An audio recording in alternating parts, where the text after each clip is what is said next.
Olá pessoal, tudo bem? Muito bom dia, está começando mais um Bom Dia Mercado. Hoje é dia 22 de fevereiro, são 6h25 da manhã. Estou gravando aqui antes de ir para a academia. Vou falar um pouco sobre o meu planejamento para trabalhar no dia de hoje e comentar um pouco também do meu final de semana de forma bem rápida, tá? Antes da gente começar, vou pedir para você se inscrever no canal, deixar o like no vídeo e agradecer vocês pelas mensagens no vídeo de conteúdo que eu voltei a postar, um vídeo intitulado como Jornada, tá? Vai ser o primeiro de uma série de vídeos que eu não sei a quantidade, não sei também a quantidade de tema. Tava escrevendo sobre isso e me deu a ideia de gravar, já estava com vontade de gravar isso há muito tempo e estava escrevendo sobre o restante dos vídeos. Então, à medida que eu for tendo uma sobra de tempo, à medida que eu for tendo disponibilidade para gravar, eu vou gravando e colocando geralmente aos fins de semana.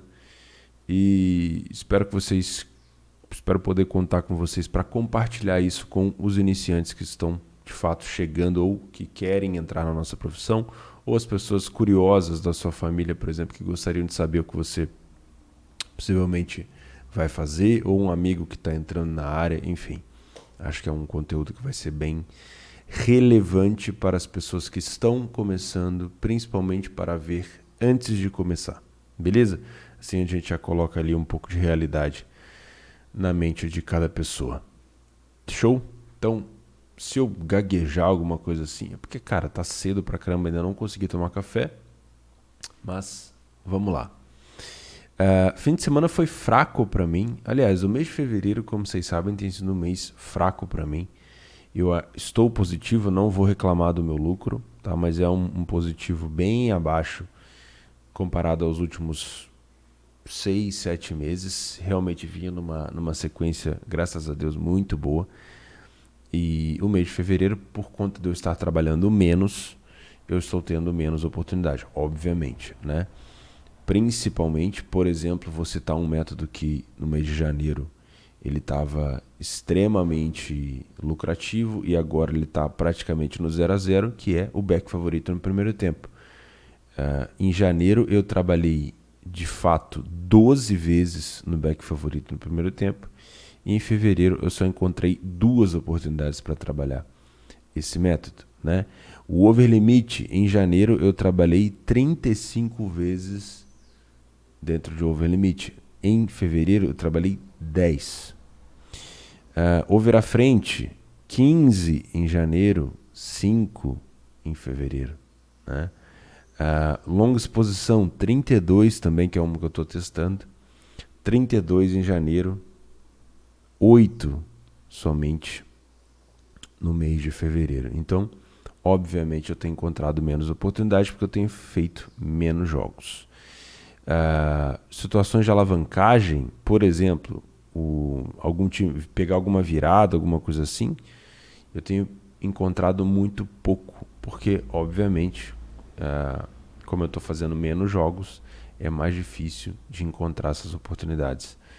Então é complicado. Eu só encontrei uma vez, que foi no jogo do Bahia com o Goiás, aquele jogo que ficou 2 a 2 com o Bahia com 1 a menos. Foi isso. Então tá um mês assim com menos oportunidades. Vocês vão ver isso ao longo do mês. Eu vou comentando isso com vocês também, que obviamente por estar fazendo menos jogos eu vou encontrar menos oportunidades e com certeza isso vai me trazer algum resultado positivo ou negativo. No caso tem sido entre aspas negativo para os meus métodos de trabalho, tá? Eu trabalhei 15 dias do mês, por mais que eu tenha que pareça, o mês tem 22 dias, o mês até agora tem 22 dias, por mais que pareça que não seja pouco, 15 dias, mas foram menos jogos, né? Alguns jogos à noite que eu consegui fazer um jogo só, algum jogo no final de semana que eu consegui fazer 2 ou 3, então tem sido bem menos. E o meu fim de semana, eu fiquei no dia 20, que foi sábado, com 10% da stake de lucro, 13%, e ontem fiquei exatamente no 0 a 0, 1% de lucro só, porque não teve tantas oportunidades. Desde o dia 20, no começo do sábado, até o final do jogo do Goiás ontem, que foi o último que eu trabalhei, O Darmstadt com o São Paulo tinha sido o meu maior lucro, que foi um over de longa exposição. E teve um jogo do Genoa com o Verona, que eu fiz um lay para a equipe em campo e peguei um gol, que também me deu um lucro bem parecido, próximo de 20%. Tá?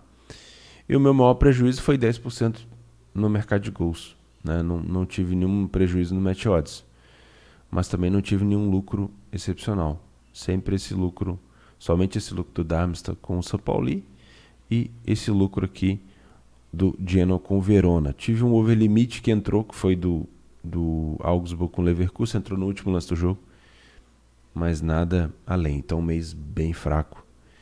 E logicamente não só devido ao mês estar fraco para minhas oportunidades, mas devido ao eu estar aproveitando poucas oportunidades por conta de ter menos tempo.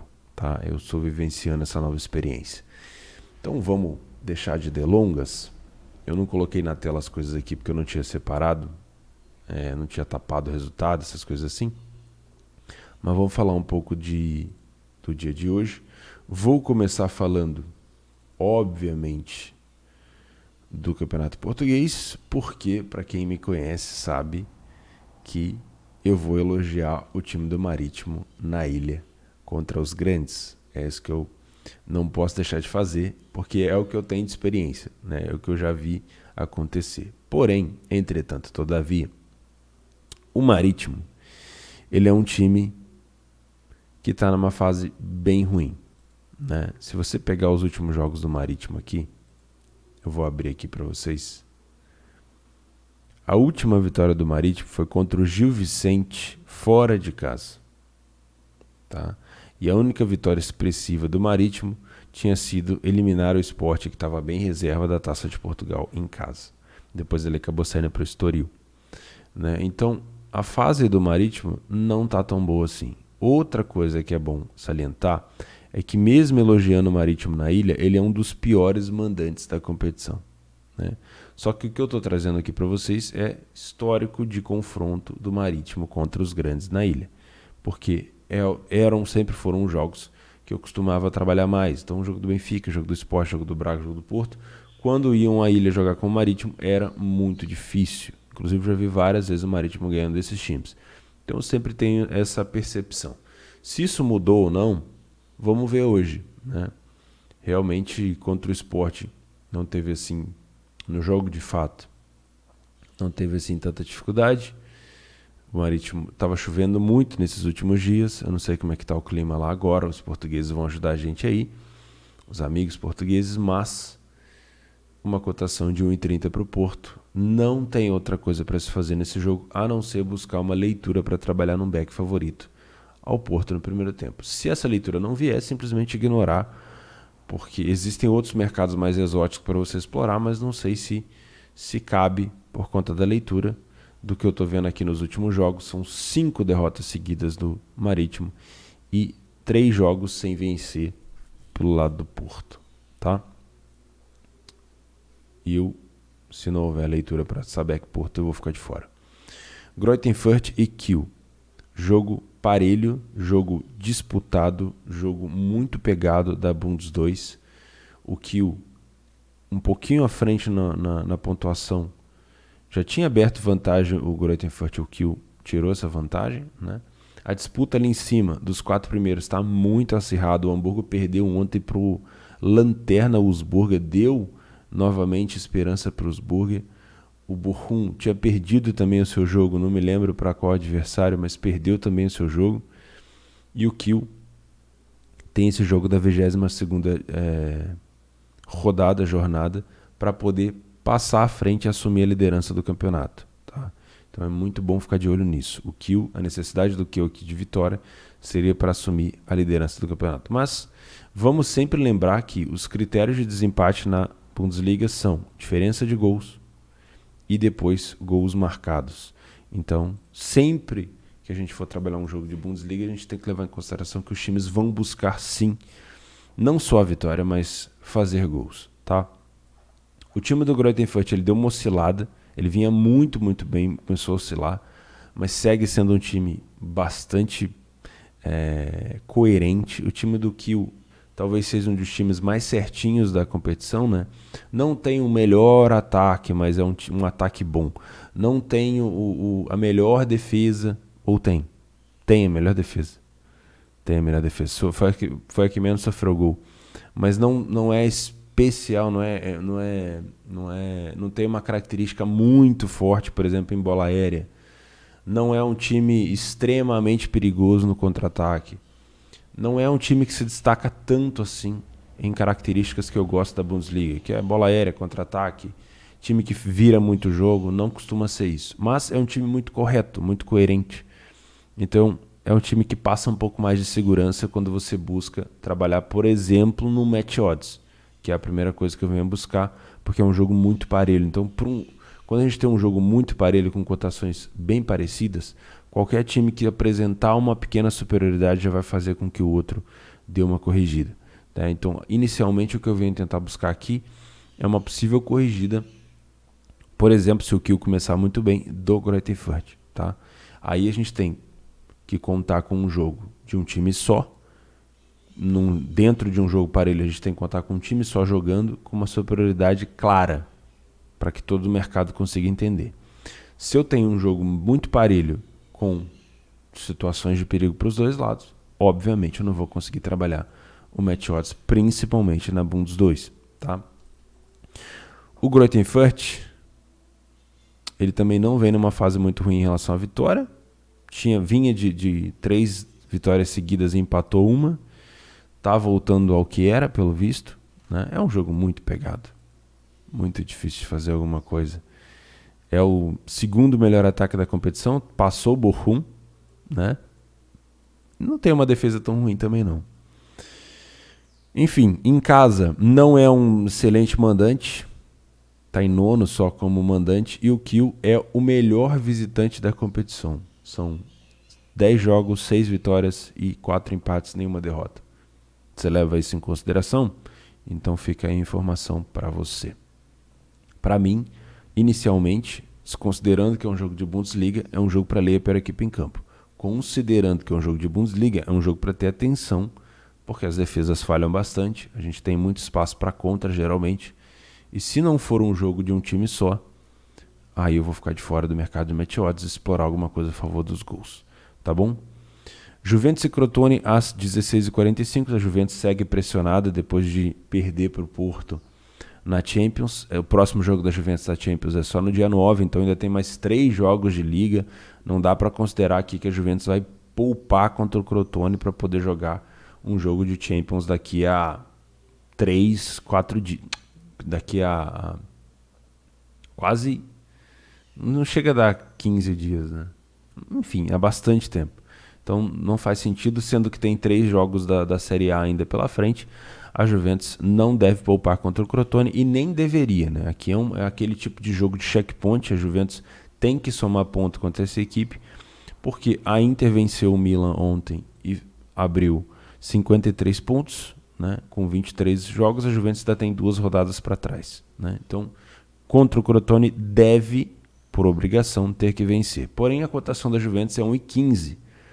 Nessa cotação eu não vou trabalhar no back Juventus. O que sobraria seria, em caso de massacre, em caso de um jogo de um time só, e eu já vou falar qual é o risco aqui, em caso de um jogo de um time só, abre precedente para quem tem método para trabalhar mercados mais exóticos ou menos conhecidos, buscar alguma coisa a favor da Juventus. Por exemplo, um handicap europeu, por exemplo, uma goleada da Juve, tá?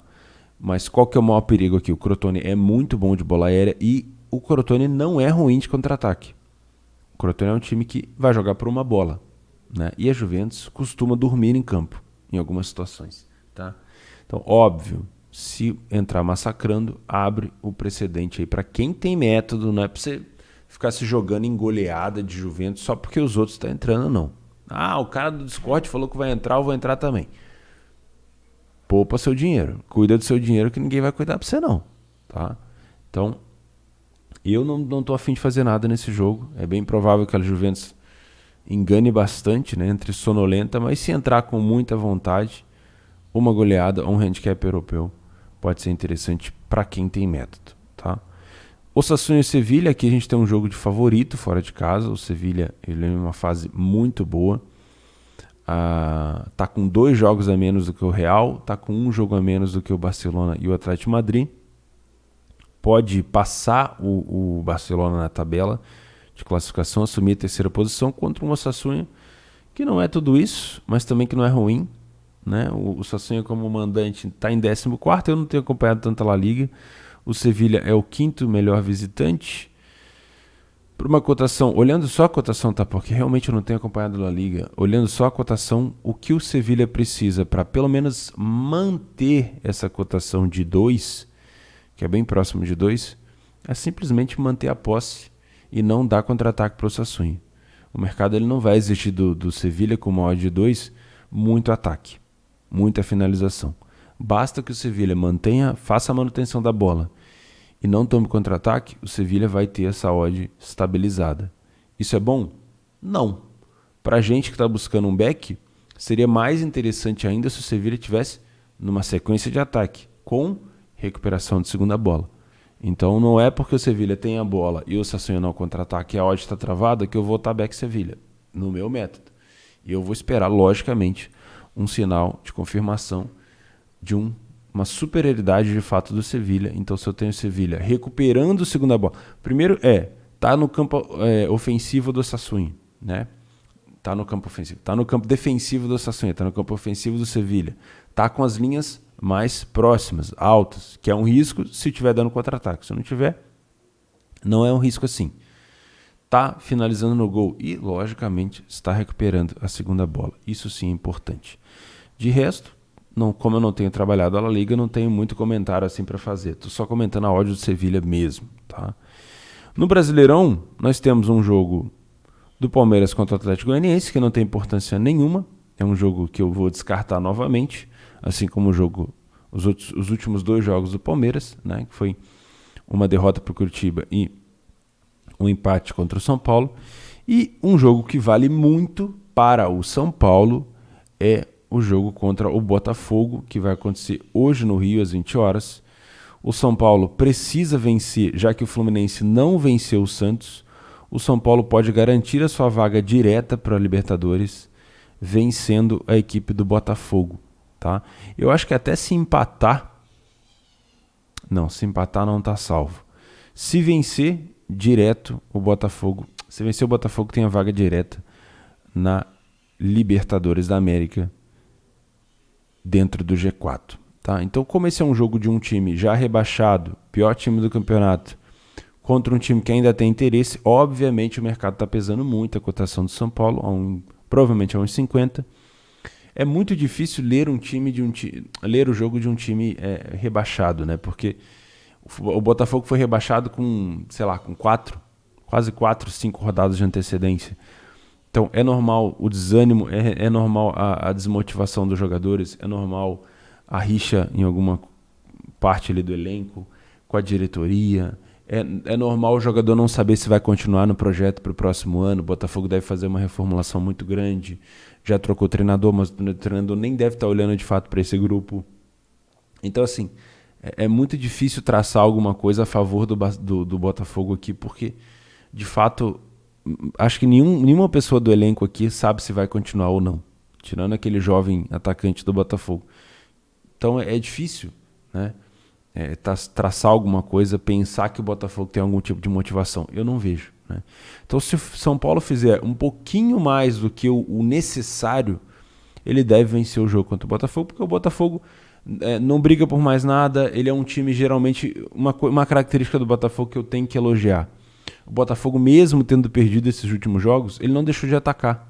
O Botafogo é um time que ataca bastante, que cria muita situação de gol, mas que perde muito gol. Né? Eu não duvido nada do São Paulo tomar gol do Botafogo aqui. Mas como a necessidade do São Paulo é muito maior, vai chegar um momento que se o São Paulo estiver à frente do placar, ou se o São Paulo estiver mais para o final do jogo sem vencer, o Botafogo já vai ter cansado, já vai ter, já vai perder aquela coisa da motivação toda que tem no início do jogo. Então isso pode, logicamente, contar, pesar a favor do São Paulo. Mas para um Brasileirão com uma odd de 1,50, né, que é o que vai estar provavelmente na Betfair, temos que ter aí um São Paulo dominante, né? Bola, recuperação de segunda bola, finalização no gol e não dá chance para o Botafogo. Então, toma cuidado com essa pegadinha, porque esse jogo aqui pode ser uma pegadinha. O São Paulo pode vencer o jogo, mas não estar bem o suficiente para dar para a gente um back.